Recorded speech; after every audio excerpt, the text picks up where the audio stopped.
So let us start with our today's class.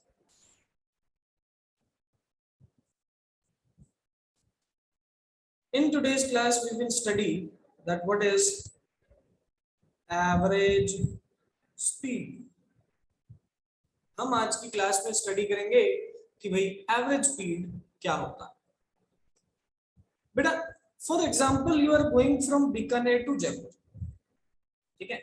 From example we can say that you are going from Bikaner and you're moving towards Jaipur. आप बीकानेर से जयपुर के तरफ निकल रहे हैं, ये आपका पूरा आइटिनरी है। अब इस पर्टिकुलर आइटिनरी में आपने क्या किया, जब बीकानेर से आप निकले, ठीक है, जब आप बीकानेर से निकले तो आपकी स्पीड्स कुछ और थी। For example 80 kilometre per hour थी, तो मैं यहाँ पर बोलता हूँ दैट शुरुआत में आपकी स्पीड कितनी थी, 80 किलोमीटर पर आवर। इसके बाद क्या हुआ, कुछ देर तक आप 80 किलोमीटर पर आवर से चले एंड देन आपको ट्रैफिक दिखने की वजह से आपने अपनी स्पीड्स को कम कर लिया, लेट अस से 50 किलोमीटर पर आवर, ठीक है। कुछ देर बाद आपने अपनी स्पीड्स को कम कर लिया, फिर आप और आगे गए और आगे गए और आगे गए, आपने देखा यार हाईवे तो खाली है बिल्कुल, चलो इसको और तेज चलाते हैं, 100 किलोमीटर पर आवर की स्पीड से चलते हैं, ठीक है। तो इस तरीके से आपने डिफरेंट डिस्टेंसेस, डिफरेंट टाइम को डिफरेंट स्पीड से कवर किया, ठीक है। कुछ आपने 80 से चला, कुछ आपने 50 से चला, कुछ आपने 100 से चला and so on so fourth. आप जब जयपुर पहुंचे तो आपके एक फ्रेंड आया आपके पास और आपसे पूछा कि अरे आप कितनी स्पीड से आए। आपने बोला ऑन एन एवरेज हम लोग 70 किलोमीटर पर आवर की स्पीड से आए, ठीक है। अब ये ऑन एन एवरेज आपने कैसे बता दिया, आपने क्या किया, in order to calculate the average speed, in order to calculate the average speed आपने टोटल डिस्टेंस जो आपकी जर्नी का था, ठीक है, जो आपकी जर्नी का टोटल डिस्टेंस था, आपने इस टोटल डिस्टेंस को उठाया, ठीक है, और आपने इसको डिवाइड कर दिया किससे, आपने इसको डिवाइड कर दिया टोटल टाइम से। आपने क्या किया, पूरी जर्नी के टोटल डिस्टेंस को उठाया, पूरी जर्नी के टोटल टाइम को उठाया और आपस में डिवाइड करके आपने एवरेज स्पीड को बता दिया। Now you can see in this particular diagram, in this particular example कि हम यही कर रहे हैं। हम बीकानेर से जयपुर के बीच में, हम बीकानेर से जयपुर के बीच में let us say the distance is 350 kilometers and let us say आपको पूरी जर्नी में, let us say आपको पूरी जर्नी में जो टाइम लगता है वो 7 आवर्स का लगता है, सॉरी 5 आवर्स का लगता है। कितने का लगता है, 5 आवर्स। अब क्या करेंगे, टोटल डिस्टेंस जो कि 350 है उसको डिवाइड कर दोगे टोटल टाइम जो कि 5 आवर्स आपने लगाया, और यहीं से आप एवरेज स्पीड को भली भांति कैलकुलेट कर सकते हो। Whenever you want to calculate the average speed of any journey, just simply calculate the total distance and divide it by total time. आप इसको टोटल डिस्टेंस कैलकुलेट करिए और टोटल टाइम से डिवाइड कर दीजिए, आंसर आपको तुरंत कैलकुलेट हो जाएगा, ठीक है। ये हमारा बेसिक कॉन्सेप्ट है एवरेज स्पीड के पीछे। अब इसी कॉन्सेप्ट पे अपन डिफरेंट क्वेश्चंस करेंगे, डिफरेंट केसेस देखेंगे कि क्या सर हम इसको, क्या शॉर्ट ट्रिक्स होती हैं, ठीक है, क्या मेथड होता है, हम उन सब चीजों की बात करेंगे। उससे पहले मुझे बताइए क्या ये चीज आपको क्लियर हुई कि नहीं हुई, ये जो छोटी सी बात मैंने यहाँ पर बताई है, क्या आपको ये चीज समझ में आई कि नहीं है, फटाफट हैंड रेज करके बताइए। यस यस, 11th क्लास अच्छा लगता है ना, जब 10th से 11th में आ जाते हैं तो ऐसे बोलते हैं यस 11th क्लास। चलिए, very good. So now let us understand it with the help of a question. एक क्वेश्चन की हेल्प से अपन इसको समझने की कोशिश करते हैं, आपको अच्छे से क्लियर होने लगेगा क्या क्या बात अपन करते हैं।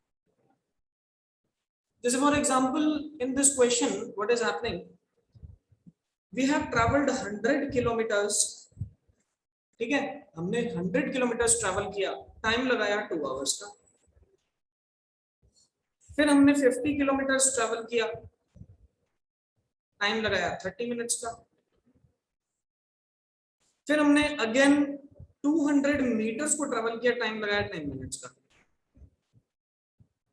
ठीक है। और उसके बाद हमने वापस से 50 किलोमीटर्स को ट्रैवल किया, टाइम इस बार 1 आवर। ये हमारे टोटल जर्नी का डेटा हमें गिवन है। क्या डेटा गिवन है कि आप यार शुरुआत में जब चले तो 100 किलोमीटर आपने चला, 2 आवर्स के टाइम आपने जो है कंज्यूम किया, 2 आवर्स का टाइम आपने यूटिलाइज किया और उसके बाद आप 100 किलोमीटर का डिस्टेंस ट्रैवल किया।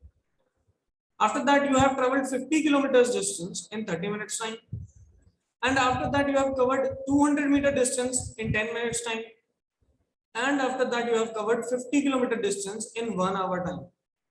So in total आपको अगर इसी क्वेश्चन में एवरेज स्पीड निकालना पड़े तो आप कैसे निकालेंगे?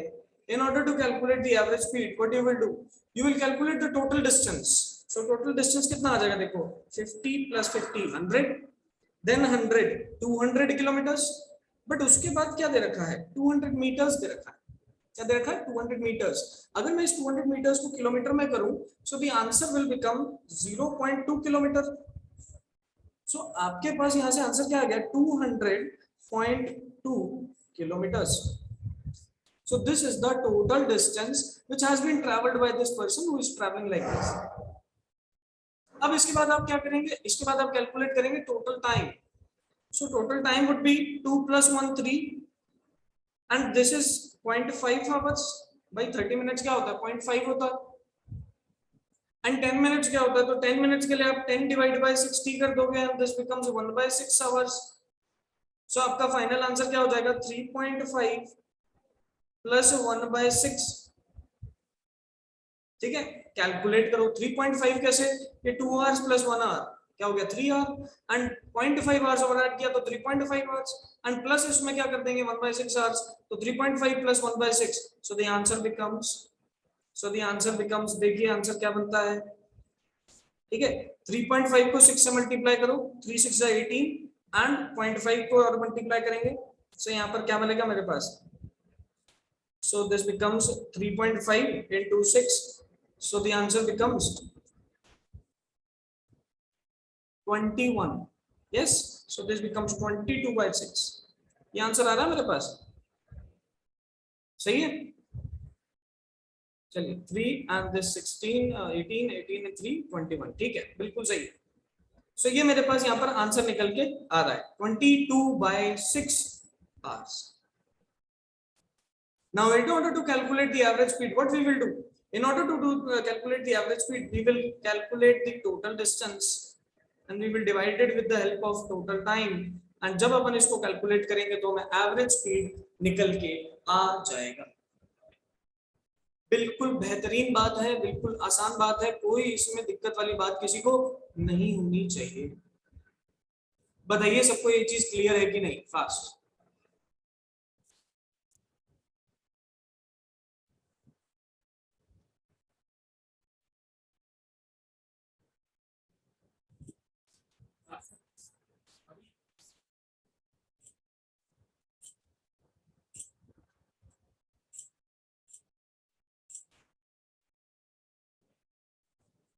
चलिए वेरी गुड, बहुत बढ़िया। So this is the method to find out the average speed. Let us do one more question, एक और क्वेश्चन करते हैं इसी के ऊपर, थोड़ा और अंडरस्टैंडिंग को अपने बिल्ड करते हैं। आइए, the question is something like this. The question is, a person goes to market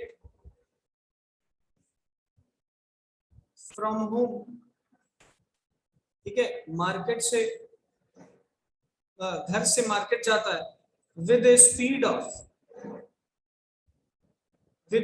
of 70 kilometres per hour. 70 ना लेकर के इसको 100 ले,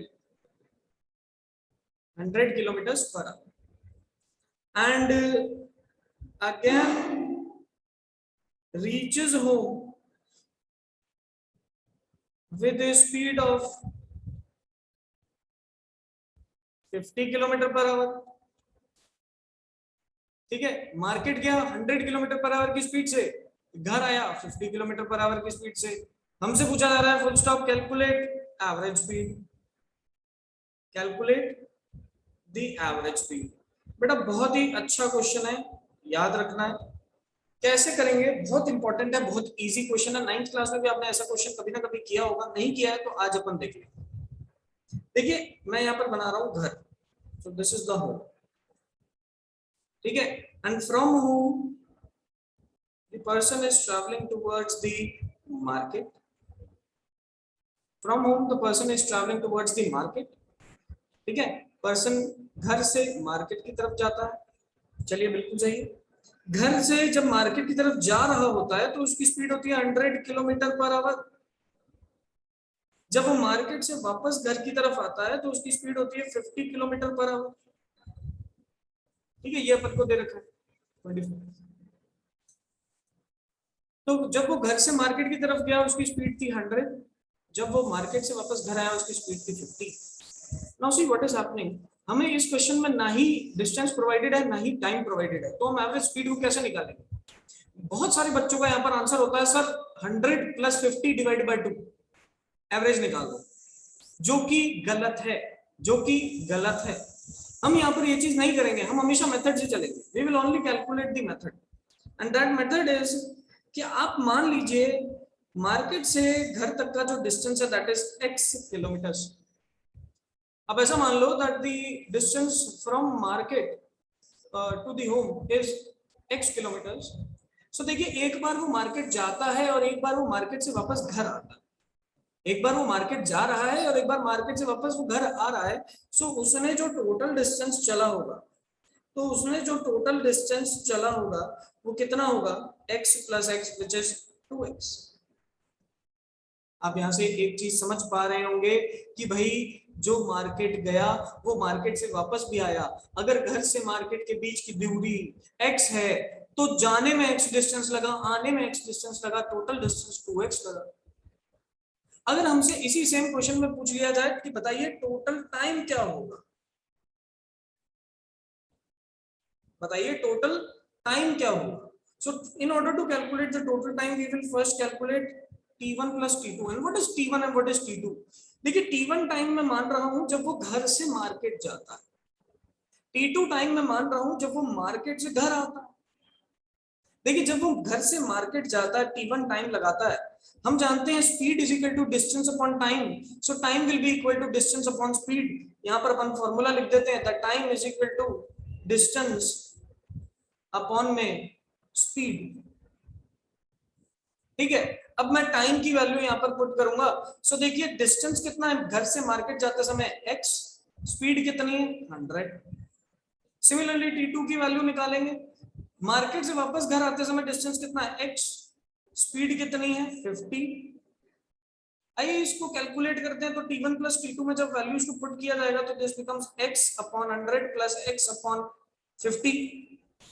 x को यहां पर हमने ले लिया कॉमन, अंदर बचा 1/100 + 1/50, एलसीएम ले लो 100, तो यहां बना 1 + 2/100 into x, और we can say that 3x/100 मेरा यहाँ पर आंसर आ जाता है टाइम का।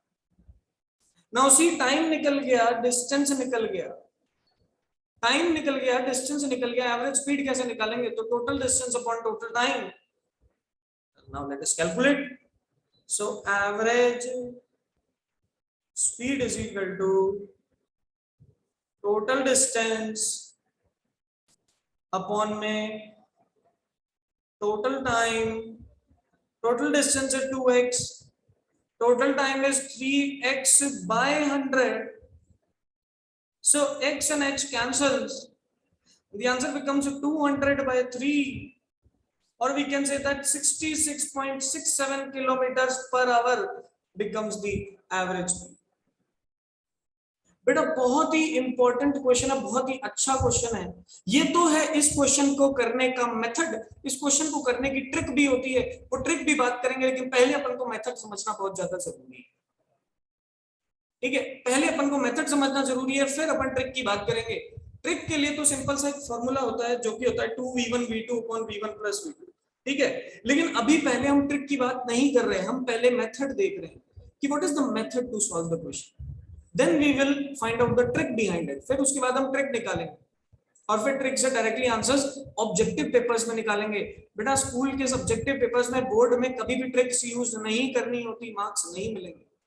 You will never get the marks if you guys are using tricks in the school examinations or the board examinations। बताइए, किसी को कोई भी डाउट है रिगार्डिंग दिस क्वेश्चन तो हैंड रेज करके मुझे बता सकते हैं, if there is any doubt. या सुमित ने बार बार 2 बार हैंड रेज किया था, क्या हो गया सुमित?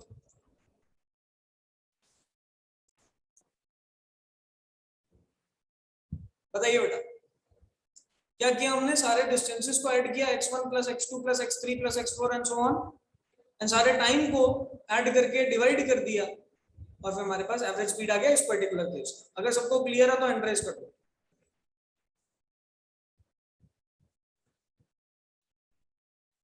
वेरी गुड बेटा, बहुत इजी चीज है, बहुत ही इजी चीज है, it's a very basic thing. ठीक है, आप इसको बेसिक तरीके से समझिए, ऐसा समझिए मत 11th क्लास चल रही है, आप तो ऐसा समझिए अरे तो सर स्पीड ही तो निकालनी, डिस्टेंस अपॉन टाइम करना, आंसर आता है। मैं आपको आज एक चीज बता रहा हूँ बेटा, नेक्स्ट क्लास में आने से पहले आप डिफरेंशिएशन इंटीग्रेशन को थोड़ा रिवाइज करके आएंगे। ठीक है, नेक्स्ट क्लास में आने से पहले आप डिफरेंशिएशन इंटीग्रेशन को रिवाइज करके आएंगे, क्योंकि नेक्स्ट क्लास में इंस्टेंटेनियस वगैरह के बारे में बताऊंगा।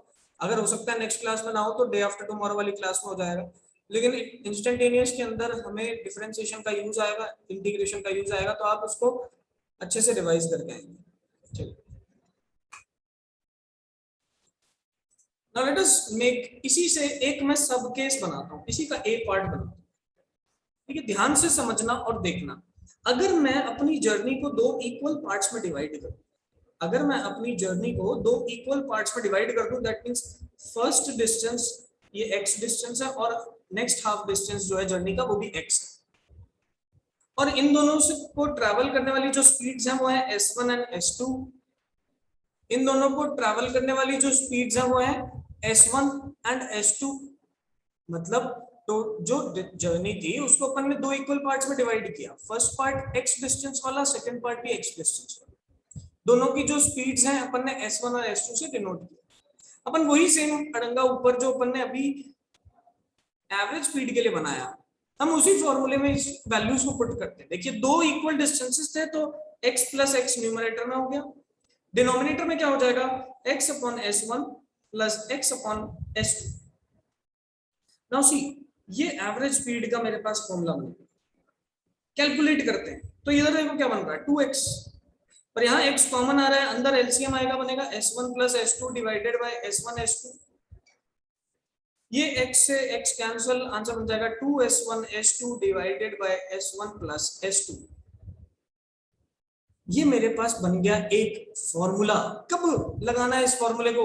तो बेटा जब हमारे डिस्टेंसेस जो हैं, जर्नी को हमने 2 इक्वल पार्ट्स में अगर डिवाइड कर रखा है, if you have divided the whole journey into 2 equal parts, ठीक है, 2 इक्वल पार्ट्स में मैंने अपनी पूरी जर्नी को डिवाइड कर दिया, और पूरी जर्नी को डिवाइड करने के बाद मुझे ये पता है दोनों पार्ट्स को अलग अलग स्पीड से ट्रैवल किया गया है।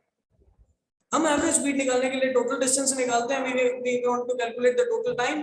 सो ऊपर मैंने 2x कर दिया, नीचे मैंने टोटल टाइम को ऐड कर दिया, तो मेरे पास फॉर्मूला बन गया 2s1 s2 upon s1 plus s2। अब आइए ऊपर वाले क्वेश्चन पे ध्यान से वापस, मार्केट से घर वाला, घर से मार्केट वाला।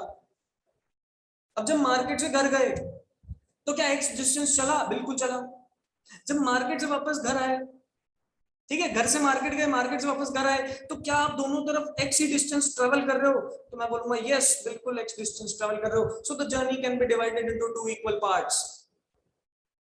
क्या दोनों की स्पीड अलग अलग है? बिल्कुल है। क्या फॉर्मूला होता है? तो sir 2s1 s2 upon s1 plus s2, लगा दो formula, 2 into 50 into 100 divided by 150।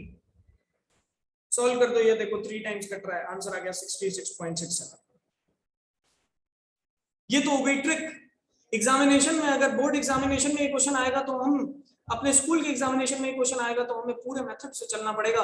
लेकिन अगर कॉम्पिटिटिव एग्जाम्स में एक क्वेश्चन आता है तो हम क्या करेंगे? तो सर हम ट्रिक लगाएंगे डायरेक्टली, हमें मेथड से थोड़ा मतलब है, हमें तो आंसर से मतलब। तो अप्रोच बदल जाती है। जो लोग कहते हैं ना कि सर हम तो कंपटीशन की तैयारी करते हैं, हम तो हाई लेवल पढ़ते हैं, बेटा हाई लेवल नहीं पढ़ते हो, course is exactly the same, आप अप्रोच अलग पढ़ते हो। कॉम्पिटिटिव एग्जाम्स की अप्रोच अलग रहती है, वहां आपको आंसर से मतलब होता है, you have to tick the correct option in order to get marks. But in the school examination, in the board examination, you have to mention the method in order to get marks. So the approach is different, not the syllabus. syllabus is exactly same, and the NEET examination and JEE Mains examination can be cracked with the help of NCERT only. आप इसको crack कर सकते हैं NCERT के help से, ठीक है, NCERT के हेल्प से बड़े आराम से आप इसको क्रैक कर सकते हैं, इसमें कोई दोहराए वाली बात ही नहीं। चलिए बताइए यहां तक आपको क्लियर हुआ कि नहीं, फटाफट ये केस आपको सबको समझ में आया। एक और केस देखते हैं फिर क्लास खत्म करते हैं, ठीक है, एक लास्ट केस देखेंगे, सभी लोग क्लास में बने रहिए क्योंकि अभी क्लास का सबसे इंपॉर्टेंट केस मैं आपको बताने जा रहा हूं, ठीक है, फिर 2 केस और बचेंगे वो कल देख लेंगे, 2 या 3 केस और बचेंगे कल देख लेंगे। मैं इसी का बी पार्ट बनाता हूं, इसी का बी पार्ट बनाता हूं। तो बी पार्ट में हमने क्या किया, बी पार्ट में हम लोग क्या करेंगे इस बार, अपनी जर्नी को 3 इक्वल पार्ट्स में डिवाइड करेंगे। सो हमने अपनी जर्नी को यहाँ पर 3 इक्वल पार्ट्स में डिवाइड किया, this is x and this is x and again this is x। Speeds s1, speeds s2, speeds s3। Total distance क्या रहेगा, so total distance will be x plus x plus x, answer will be 3x। Total time, total time will B individual parts को add करते जाओ, t1 plus t2 plus t3। आइए individual का add करते हैं, तो x upon s1 plus x upon s2 plus x upon s3। Put this in the above formula, average speed. So the answer becomes average speed is equal to 3x in the numerator, x common in the denominator. This becomes 1 upon s1, 1 upon s2, 1 upon s3। यहां से देखो x से x cancel, in the numerator it becomes 3 s1 s2 s3, LCM लेके direct answer लिख रहा हूं बेटा मैं। नीचे बन गया s1 s2 plus s2 s3 plus s3 s1, and this is the formula for average speed in this above case। ऊपर वाले केस में ये हमारे पास फॉर्मूला निकल के आ जाता है, ध्यान रखना है, इंपॉर्टेंट है, ध्यान रखना है, इंपॉर्टेंट है, बहुत ही इजी है बट इट इज इंपॉर्टेंट, ठीक है। फॉर्मूले हमें तब लगाने हैं जब क्वेश्चन, जैसे फॉर एग्जांपल मैंने स्कूल में तुम्हें एक एग्जाम दिया, ठीक है, और उस एग्जाम के अंदर मैंने 1 मार्क क्वेश्चन में आपको ऐसा कोई क्वेश्चन दे दिया। अब 1 मार्क क्वेश्चन में I only want the answer. 1 mark question में मुझे सिर्फ आंसर से मतलब है, मुझे मतलब ही नहीं है किसी और चीज, ठीक है।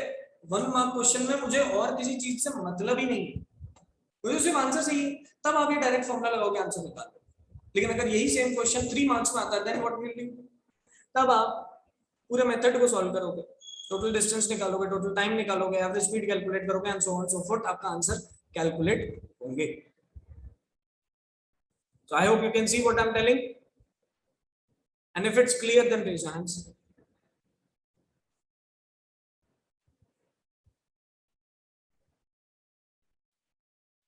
Yes, 12th class, 11th class, fast, do it fast, raise your hands। देखिए अब आप लोग ना नोट्स कंप्लीट करिए, नोट्स फाइल सिर्फ मेरे पास 2-3 बच्चों की आई है, दिव्यांशी की आई है, ठीक है, अभिवर्धन की आई है, अभिवर्धन ने मुझे नोट्स सेंड किए हैं, दिव्यांशी ने सेंड किए हैं बेटा, अगर मैं किसी का नाम नहीं ले रहा हूँ, प्रकृति के भी मेरे पास नोट्स आए हैं, ठीक है। उसके बाद आप मुझे नोट्स सेंड करिए, शिवानी के ने भी नोट्स मुझे सेंड करें, ठीक है, शिवानी ने भी काम कर लिया है, हो सकता है एक आधा नाम मैं और मिस कर रहा हूँ, मुझे याद नहीं आ रहा है, लेकिन आप लोग सभी मुझे नोट्स सेंड करिए बेटा, नोट्स करो, कॉपी में लिखो, ठीक है, जो मैं नोट्स आपको भेजता हूँ उसकी प्रॉपर फेयर कॉपी में उसको बनाइए और उसको एक फोटो खींच, एक पीडीएफ बना के उसकी मुझे सेंड कर दीजिए, ताकि मुझे पता चल जाए कि अच्छा सर ने तुम बच्चों ने काम कर लिया, बस इतना सा करना है, ठीक है। आप उसको नोट्स को कंप्लीट करते रहिए, क्योंकि एंड में पता है बच्चों के साथ क्या होता है, आप पूरे साल अगर नोट्स नहीं लिखोगे एंड में फिर टाइम नहीं मिलेगा नोट्स लिखने का, क्योंकि कम से कम 2-2 रजिस्टर हो जाएंगे, 3-3 रजिस्टर हो जाएंगे एक फिजिक्स सब्जेक्ट के, और फिर लिखने का एंड में टाइम अपने पास नहीं बचता है, ठीक है। तो अपन अगर पहले दिन से ही अगर इसको करते रहेंगे तो बाद में हमें दिक्कत नहीं है। जैसे लास्ट ईयर भी मैंने बच्चों को देखा है 11th क्लास में, उनकी बहुत दिक्कत आई है, इस चीज के अंदर।